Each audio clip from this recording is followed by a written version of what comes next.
पिछले क्लास में हम लोग क्वेश्चन नंबर 11 कंप्लीट कर चुके थे। तो आज हम लोग क्वेश्चन नंबर 12 देखने वाले हैं। क्वेश्चन नंबर 12 में क्या दिया हुआ है, देखिए एग्जाम्पल क्वेश्चन एक एक जब हम बता रहे ट्राई करेंगे। पर्सनॉलिटी का क्वेश्चन हम ज़्यादा नहीं पता है, इसलिए जल्दी से कंप्लीट करना है। जितना इम्पोर्टेंट टॉपिक है चैप्टर है वो हम सारा चीज़ें मैथ का बता चुके हैं, जितना डिटेल में बताना था। ठीक, तो इसमें हम जितना जल्दी ख़त्म करेंगे हम लोग रिवीजन की ओर चलेंगे कि ज़्यादा से ज़्यादा रिवीजन हो सके। तो अगर 12 नंबर क्वेश्चन का बात करते हैं तो इसमें 3 सिक्कों को उछाला गया है। कितना? 3 को सिक्का को। और 3 सिक्का जब उछाला जाता है तो सभी को पता है कि इसमें क्या क्या चीज़ें, क्या क्या पहले प्रतिदर्श समष्टि आ सकता है, इसके बारे में पहले से ही बताया गया है कि अगर 3 सिक्के को एक साथ उछाला जाता है तो 8 संभावित परिणाम देखने को मिलता है। कितना? 8 संभावित परिणाम देखने को मिलता है। तो अगर प्रतिदर्श समष्टि का बात करेंगे तो हो सकता है कि तीनों सिक्के पर पहले हेड हेड हेड आए या हेड हेड टेल आए। टेल को अब इधर उधर करके लिखते हैं। टेल हो सकता है 2 नंबर पे आए, टेल हो सकता है पहला नंबर पे आए। अब एक हेड 2 को टेल लेके चलते हैं। तो अब यहाँ पे एगो हेड बचा तो हेड हो सकता है बीच में आए, 2 नंबर पे आए। हो सकता है हेड क्या लास्ट में आए। अब यहाँ पर 2 टेल का भी काम हो गया। अब हो सकता है तीनों के तीनों क्या आ जाए, टेल ही आ जाए। तो इस तरह से 8 टोटल संभावना देखने को मिलता है जब 3 सिक्के को उछालते हैं तब। इसमें अब ई घटना क्या दे रहा है उस पर ध्यान देना है। तो ई घटना दे रहा है कि 3 चित्त या 3 पट प्राप्त हो। मतलब ऐसा घटना है जिस पर 3 चित्त और 3 पट, तो यही 2 संभावना यहाँ पर दिख रहा है जिसमें 3 चित्त और 3 पट हो सकता है। तो ये यहाँ पर 2 संभावना नजर आ रहा है। ठीक है, दिखा दिए। एफ एक घटना है।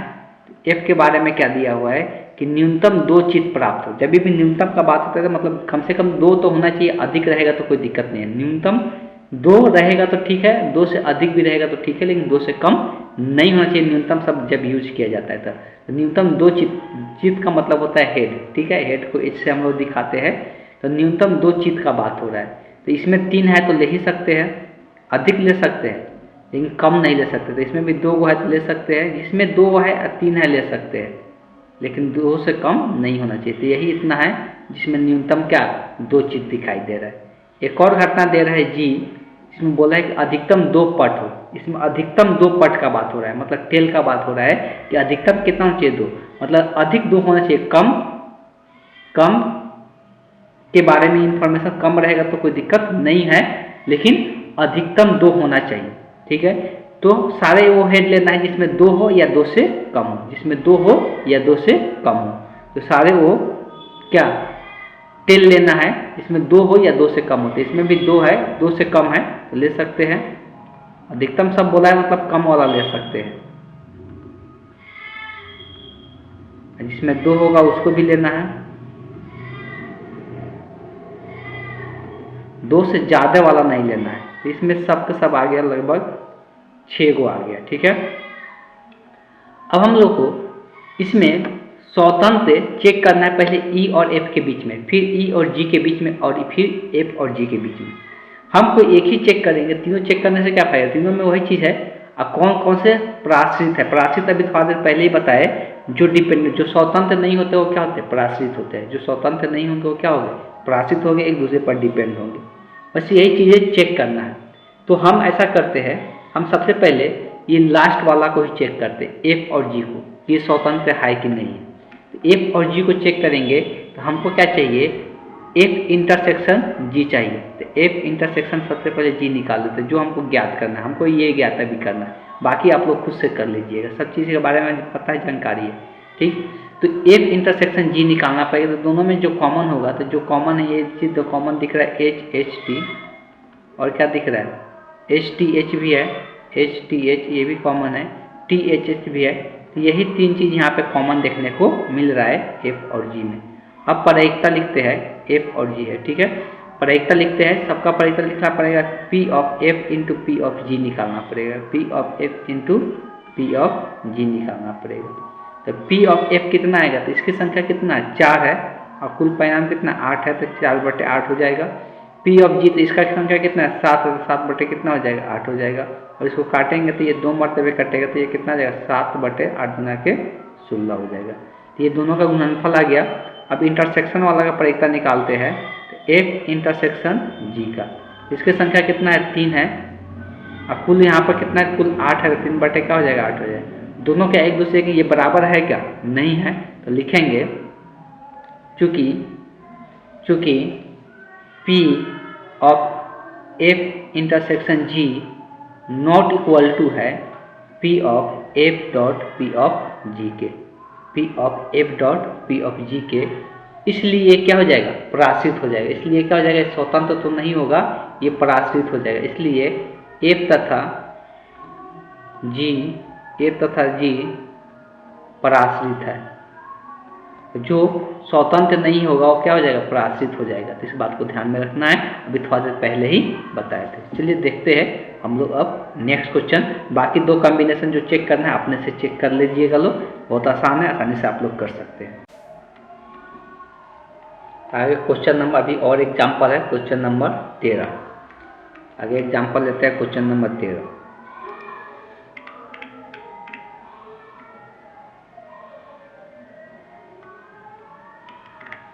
इसमें वेन डायग्राम का भी यूज कर दिया गया है, देख लेते हैं।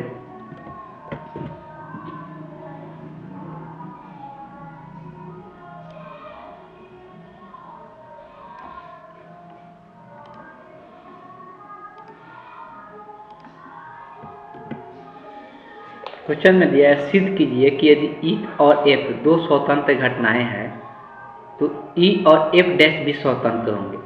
तो देखिए इसमें क्वेश्चन में थोड़ा सा चेंजिंग किया है कि अगर ऐसा दिया हुआ है कि E और F स्वतंत्र है तो E और F डैश को क्या सिद्ध करना है, स्वतंत्र सिद्ध करना है। E और F डैश को स्वतंत्र सिद्ध करना है। सबसे पहले जो दिया हुआ है उसको हम लिखते हैं यहाँ पे,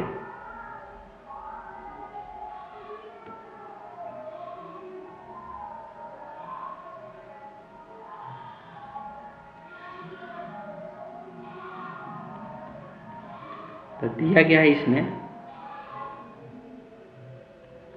दिया है स्वतंत्र अगर है तो P of E intersection F का जो मान होगा किसके बराबर होगा, P of E dot P of F के बराबर होगा, P of E dot P of F के बराबर होगा। अब हमको सिद्ध जो करना है तो सिद्ध करना है इसमें, ठीक है। तो सिद्ध क्या करना है कि P of E intersection F dash जो होगा P of E dot P of F dash का क्या होना चाहिए, बराबर होना चाहिए। तो यही हमको सिद्ध करना है, ये दिया हुआ है इंफॉर्मेशन, ठीक है। अब इसमें क्या होगा कि हम लोग एक तरीका, एक फार्मूला यहाँ पे यूज करेंगे। वो फार्मूला क्या होगा, ध्यान देना है सभी को।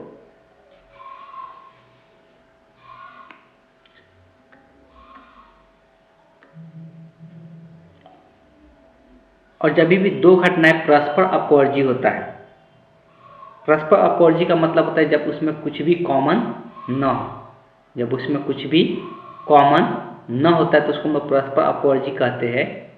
ऐसा तब होता है तो उसका यूनियन जो होता है वो योगफल के रूप में लिखा जाता है। यहाँ से 1-2 चीज़ें समझने की हम लोग कोशिश करेंगे, और वो क्या है, ये फार्मूला के तौर पर आगे याद भी रख सकते हैं। इसको हम वेन डायग्राम से दिखाने की कोशिश करते हैं। तो पहले बता दिया जाता है जो E होता है, एक 2 यहाँ पर समुच्चय दिया हुआ है, एक E है और ये F है। बताया जाता है जो E होता है ना वो बराबर होता है E intersection F union E intersection F dash का। भी दोनों ये इसलिए यूज किया जा रहा है कि हमको इसी को सिद्ध करना है इसके बराबर, ठीक है। तो ये बराबर होते थे, कैसे होता है उसको समझना है। जो E अभी है, अभी हम सिर्फ E को हम एक कलर कर रहे हैं, ठीक है, ध्यान दीजिएगा लोग। E जो है उसको हम कलर कर रहे हैं ग्रीन कलर से, ये E है पूरा, यही E को बताया जा रहा है। ये चीज़ें वेन डायग्राम में पहले से भी हम लोग पढ़े हुए हैं।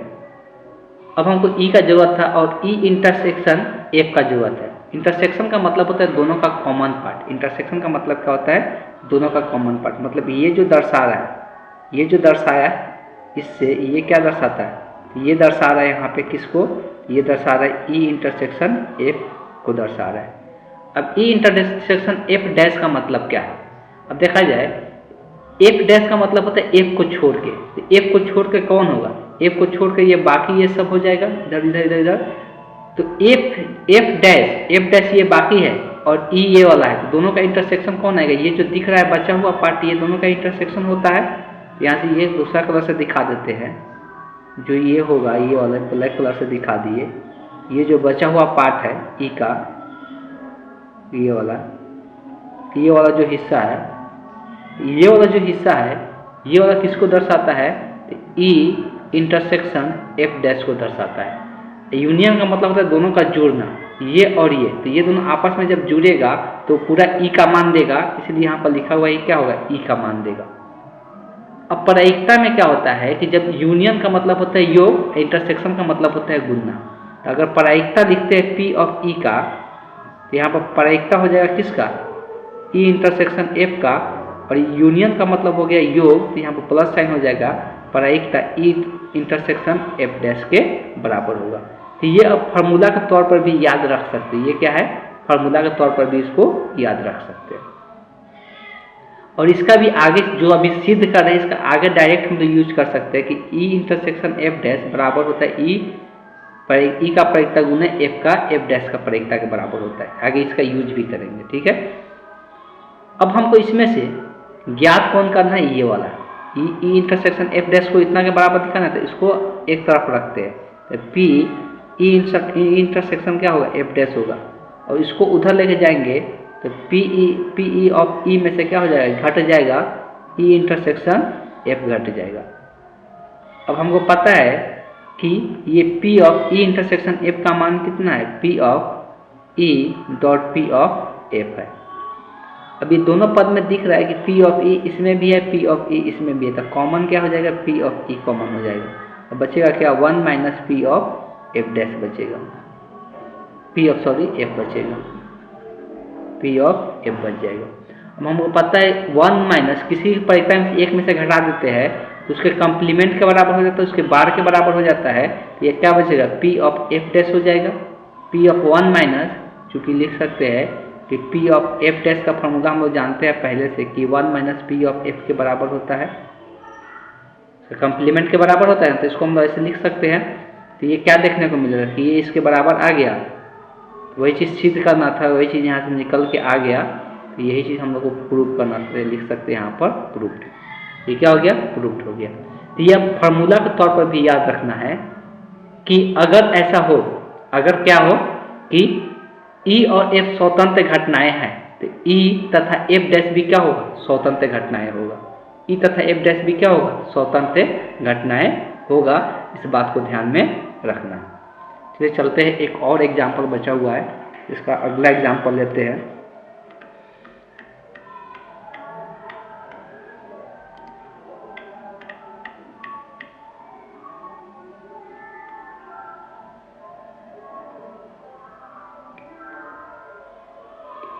और याद भी रख सकते हैं, यहाँ पर 2 पॉइंट भी दिया है कि ई डैश तथा एफ स्वतंत्र होगा, या ई डैश तथा एफ डैश दोनों का दोनों क्या होगा, स्वतंत्र होगा। तो ये चीज़ें याद रख सकते हैं, जब ई और एफ स्वतंत्र होगा तब। ये अगला क्वेश्चन लेते हैं, क्वेश्चन नंबर 14 है एग्जाम्पल।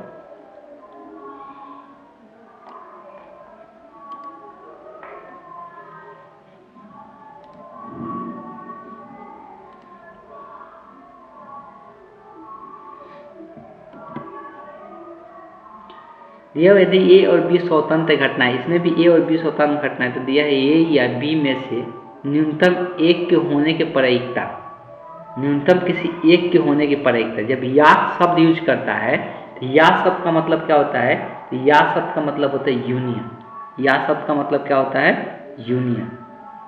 तो बोल रहा है कि ए और बी और स्वतंत्र घटनाएं होगा, तब ये सिद्ध करना है, मतलब दिया हुआ है, साफ साफ क्लियर शब्दों में लिख देते हैं कि ये चीज़ें दिया हुआ है कि ए और बी स्वतंत्र है। इसका मतलब ये है कि P of A intersection B का जो मान है वो क्या है, P of A into P of B के बराबर है।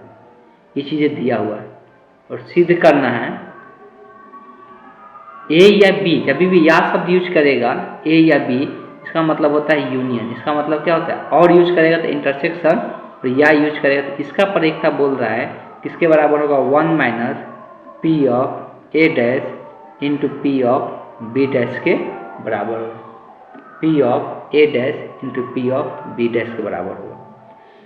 तो इसको सिद्ध करने के लिए हम लोग यहाँ से हल स्टार्ट करेंगे। एक चीज़ हम लोग जानते हैं, लिख सकते हैं, जानते हैं कि P of A union B का एक फार्मूला हम लोग जानते हैं क्या, तो P of A plus P of B minus P of A intersection B, ये फार्मूला हम लोग पहले से जानते हैं। इसमें ये चीज़ें पता है P of A intersection B का मान, तो P of A plus P of B minus इसका मान क्या है, तो ऊपर दिया हुआ है P of A into P of B, ठीक है। तो इसमें से जो पहले ये दो पदों में से जो कॉमन हो रहा है पहले कॉमन कर लेते हैं, इसको भी ऐसे ही रन देते हैं P ऑफ ए। इसमें से P ऑफ बी कॉमन हो रहा है तो P ऑफ बी को कॉमन कर लेते हैं, यहाँ बचेगा 1 माइनस P ऑफ ए बचेगा। अभी ये 1 माइनस P ऑफ ए अभी बताया कि इसको कॉम्प्लीमेंट के रूप में लिख सकते हैं, बार के रूप में लिख सकते हैं, लिख सकते हैं P of A plus P of B, इसको लिख सकते हैं P ऑफ ए डैश के रूप में लिख सकते हैं, तो ये P ऑफ ए डैश हो गया। अब देखो हमको जो सिद्ध करना है उसमें हमको P ऑफ ए चाहिए नहीं, P ऑफ बी चाहिए, दोनों में से कोई नहीं चाहिए, ये दोनों में से हमको कोई नहीं चाहिए। तो सबसे पहले P ऑफ ए को चेंज करते तो इसको लिख सकते हैं 1 minus P of A dash लिख सकते हैं, इसका कंप्लीमेंट के रूप में इसे लिख सकते हैं ना, plus P of B into P of A dash लिख सकते हैं। अब ये दो पदों में से ये पहला 1 को छोड़ देते हैं, तो ये दो पदों में से P ऑफ ए कॉमन होगा, क्या कॉमन होगा, माइनस साइन के साथ P of A dash common कर लो। जब ये कॉमन करेंगे तो यहाँ माइनस साइन के साथ कॉमन किए तो यहाँ पर 1 बचेगा, और इसका आगे प्लस है, माइनस साइन कॉमन हुआ तो यहाँ पर माइनस आएगा, क्या बचेगा, P ऑफ बी बचेगा। हमको पता है कि 1 माइनस P ऑफ बी को क्या लिख सकते हैं, P बी डैश लिख सकते हैं, तो 1 minus P of A dash into P of B dash लिख सकते हैं इसको। देखिए ये भी एक कॉम्प्लीमेंट है, यही हमको सिद्ध करना था, तो यही यहाँ से आ गया, इस तरह से ये सिद्ध हो गया, और इसको याद भी रखना है इस तरह से, तो यही क्या हो गया, प्रूफ हो गया। तो ये हम लोग को प्रूफ करके दिखाना था। अब आते हैं प्रश्नावली के ऊपर। प्रश्नावली में ध्यान देना है, कुछ क्वेश्चन हम बताएंगे और यहाँ से इस प्रश्नावली को जल्दी से जल्दी कंप्लीट करके हम लोग आगे चलने वाले हैं। इसलिए ज़्यादा टाइम बर्बाद नहीं करना है किसी प्रश्नावली में। शुरुआत का जो लगेगा, जो एग्जाम्पल में बता चुके हैं उसको नहीं बताएंगे, जो नया क्वेश्चन होगा उसको हम डिस्कस कर लेते हैं।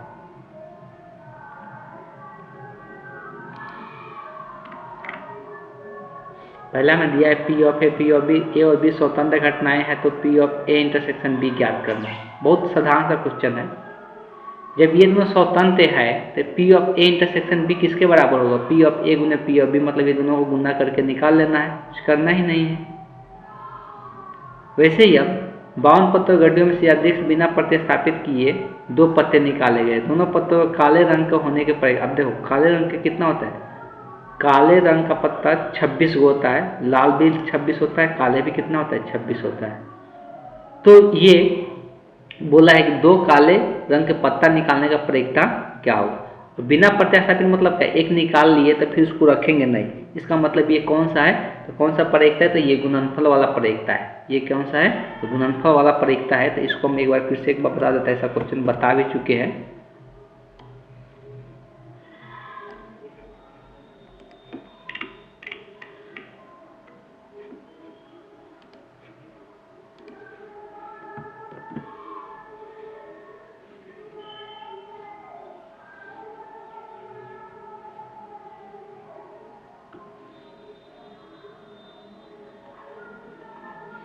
ये हो जाए तो पहले 2 काले रंग के पत्ता आ रहा है, तो पहला वाला को ई मानते हैं, लिखेंगे माना कि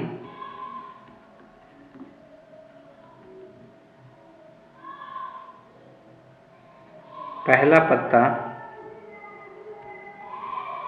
पत्ता काले रंग का होने की घटना है। होने की घटना, होने की घटना या घटना भी लिख सकते हैं। तथा दूसरा भी काले रंग का ही होगा, तथा दूसरा पत्ता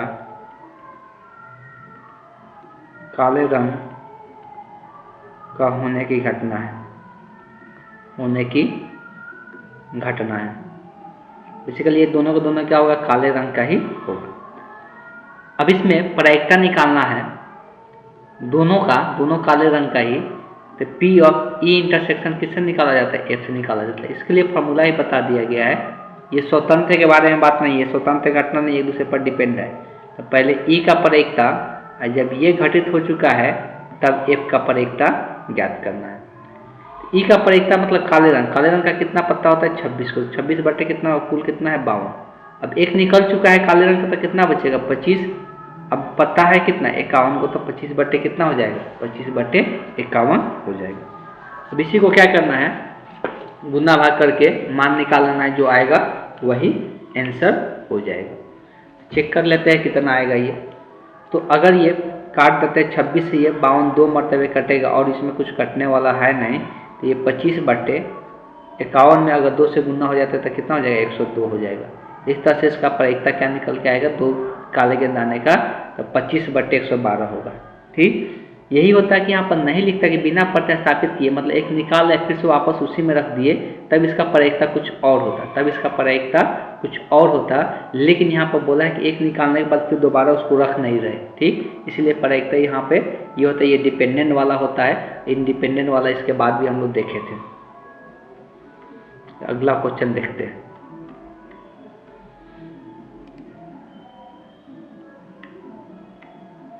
ये 12 सा क्वेश्चन दिया हुआ है, चलिए इसको चेक करते हैं, बनाने की कोशिश करते हैं।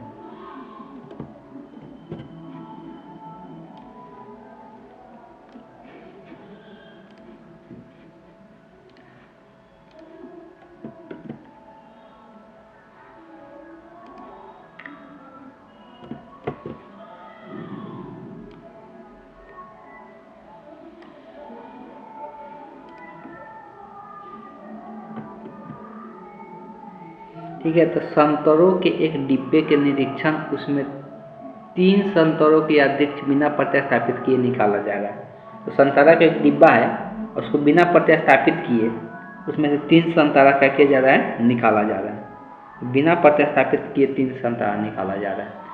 यदि तीनों निकाले गए संतरे, यदि तीनों निकाले गए संतरे अच्छे हो तो डिब्बा की बिक्री के लिए स्वीकृत किया जा रहा है, मतलब स्वीकृत क्या कर दिया जा रहा है। अगर तीनों निकाला गया संतरा क्या अच्छा निकल रहा है तो डिब्बा माना जा रहा है कि वो स्वीकृत है, मतलब उसको माना जा रहा है कि डब्बा बेचा जा सकता है। अन्यथा अगर 3 निकाले गए, अगर तीनों अच्छा नहीं निकल रहा है, तीनों में से एक भी खराब निकल जा रहा है तो अस्वीकृत हो जा रहा है, मतलब डब्बा नहीं बेचा जाएगा।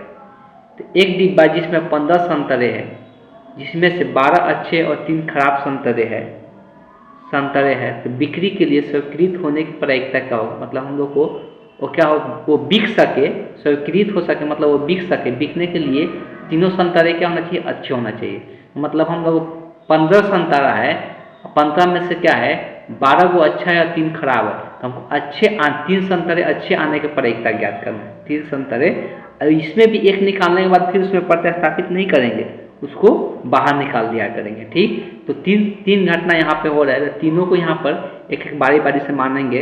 लेकिन सबसे पहले माना कि ये घटना जो मानेंगे वो पहले संतरे अच्छे आने की घटना है, पहला अच्छा संतरे आने की घटना है।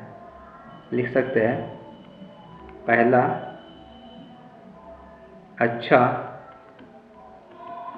संतरा आने की घटना है। तीनों अच्छा ही इसमें लेना पड़ेगा, इसलिए कि हमको स्वीकृत कराना है, तो उसी का प्रायिकता हमको ज्ञात करना है। तो अच्छे आने की घटना, फिर एफ को भी मानना है। दूसरा अच्छा संतरा आने की घटना तथा लास्ट जो है जी, तीसरा अच्छा संतारा आने की घटना। इस तरह से हम लोगों ने मान लिया ए, ई, एफ, जी तीनों निकाला जा रहा है। तो तीनों निकालने का मतलब तीनों का यूनियन, इंटरसेक्शन। प्रायिकता निकालना है ई इंटरसेक्शन एफ इंटरसेक्शन जी का। तो पहले कौन सा निकल रहा है? तो ई निकल रहा है, तो पी ऑफ ई। फिर जब ई निकल चुका है तो एफ का प्रायिकता, जब ई और एफ दोनों निकल चुका है तो जी का प्रायिकता, तो ई और एफ दोनों निकल चुका है तो ई गुने एफ दिखाएंगे। इस तरह से इसका फॉर्मूला होता है। तो पी और ई का प्रायिकता थी अच्छे आने के संतारा। तो अच्छा संतारा कितना है? 12 गो है। तो 12 बटे कितना, टोटल कितना है? 15। तो 12 बटे 15। दूसरा में एक निकल चुका है अच्छा वाला, तो 11 बटे कितना, 14 हो जाएगा, उसमें भी कम होगा।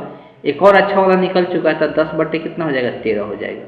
तो इस तरह से ये सक्रिय करने के लिए ये तीनों को तीनों संतारा कहाँ से अच्छा आना चाहिए, अच्छा आने का प्रायिकता हमको ज्ञात करना है। अब जो इसमें कटने वाला है कैंसल आउट करेंगे, तो कटने वाला अगर हम चेक करेंगे कौन किससे कटेगा,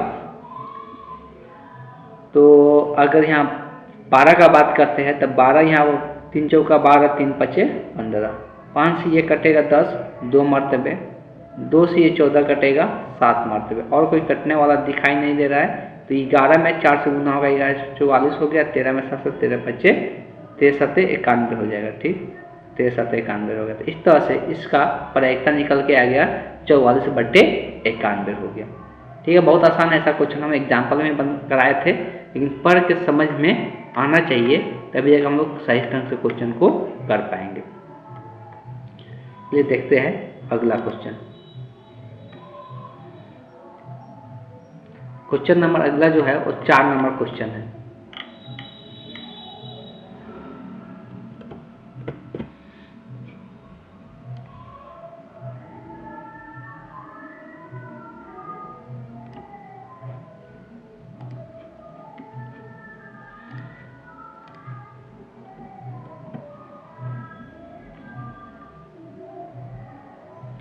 एक न्याय सिक्का और एक अभिनत पासे को उछाला गया है। ठीक है, मतलब पासे पर कोई गलती नहीं है। न्याय सिक्का मतलब उस सिक्का में एक तरफ हेड होगा, एक तरफ टेल होगा। मान लें कि ए घटना सिक्के पर चित्त प्रकट होता है और बी घटना पासे पर थ्री प्रकट होता है। तो निरूपित करें कि निरीक्षण किए गए घटना ए और बी स्वतंत्र है कि नहीं है। अब इसको बताना है कि ए और बी स्वतंत्र है कि नहीं। तो ए सिक्का, ए जो है ए घटना सिक्के पर चित्त होने प्रकट होने का, और बी जो है घटना पासे पर संख्या 3 प्रकट होने को निरूपित करता है। तो दोनों घटनाएं स्वतंत्र है कि नहीं है, यही बताना है। अगर स्वतंत्र का बात करेंगे, इसमें दे दिया गया है पहले ही, तो सबसे पहले इसमें प्रतिदर्श समष्टि क्या बनेगा? जब एक सिक्के को और एक पासे को फेंकेंगे, इसके पहले भी ऐसा हम लोग बना चुके हैं। जब सिक्का में हो सकता है हेड है तो पासे पर 1 आ सकता है, हेड के साथ 2 आ सकता है, हेड के साथ 3 आ सकता है, हेड के साथ 4 आ सकता है, हेड के साथ 5 आ सकता है, हेड के साथ 6 आ सकता है। उसी प्रकार से टेल के साथ भी 1 आ सकता है, टेल के साथ 2 आ सकता है, टेल के साथ 3 आ सकता है, टेल के साथ 4 आ सकता है, टेल के साथ 5 आ सकता है, टेल के साथ 6 आ सकता है। तो ये कुल संभावित परिणाम है जो पॉसिबल है। ठीक है, अब घटना ए में क्या बोला जा रहा है कि सिक्के पर चित्त प्रकट, चित्त वाला जितना होगा इसमें आ जाएगा। तो H, 1, H, 2, H, 3, H, 4, H, 5 और H, 6, ये चित्त वाला हो गया। दूसरा घटना क्या बोला है कि पासे पर जिसमें 3 प्रकट हुआ है। 3 प्रकट होने वाला कौन कौन है? इसमें भी 3 है, इसमें भी 3 है। तो H, 3 हो जाएगा, पासे पर 3 प्रकट हुआ है। ठीक, और एक हो जाएगा H, T, 3। अब इसका यूनियन की जरूरत पड़ेगा स्वतंत्र चेक करने के लिए, तो यूनियन भी निकाल लेते हैं। दोनों में कॉमन क्या है? तो दोनों में सिर्फ कॉमन एक ही है, H, 3। ठीक है, अगर हम लोग प्रायिकता का बात करते हैं तो P of A into P of B अगर निकालते हैं तो P ऑफ A में कितना है? 2 2 4 2 6, 6। अब कुल संभावित परिणाम कितना है? 12। 6 बटे कितना हो जाएगा? 12। B का तो इसमें 2 है, 2 बटे कितना हो जाएगा? 12। तो कटने वाला है, काट देता है, 2 बार में कटेगा, ये 2 से 2 कट गया, तो क्या आ गया? 1 बटे 12 आ गया। अब हमको इंटरसेक्शन का परिक्ता निकालना है। तो ए इंटरसेक्शन क्या है, बी है। इसकी संख्या कितना है, एक, कितना में से, 12 में से। तो 1 बटे क्या हो गया, 12 हो गया। यहाँ पर क्या देखने को मिल रहा है कि यहाँ पे ये दोनों बराबर हो रहा है। तो लिखेंगे चूंकि P of A intersection B बराबर है P of A into B of B के, इसलिए क्या हो जाएगा, ए तथा बी स्वतंत्र घटनाएं हैं। इस तरह से स्वतंत्र घटनाएं चेक कर सकते हैं आसानी से। ठीक, तभी तक हम लोग एग्जाम्पल नंबर कितना किए, एग्जाम्पल नंबर 4 तक कंप्लीट हम लोग कर चुके हैं। नेक्स्ट क्लास में हम लोग इसके आगे का क्वेश्चन देखेंगे। ये एग्जाम्पल में प्रश्नावली था, कितना 13.2 था, जिसमें 4 नंबर तक क्वेश्चन कंप्लीट कर चुके हैं। नेक्स्ट क्लास में आगे का क्वेश्चन हम लोग डिस्कस करेंगे। तो आज के क्लास को हम यहीं पे एंड करते हैं।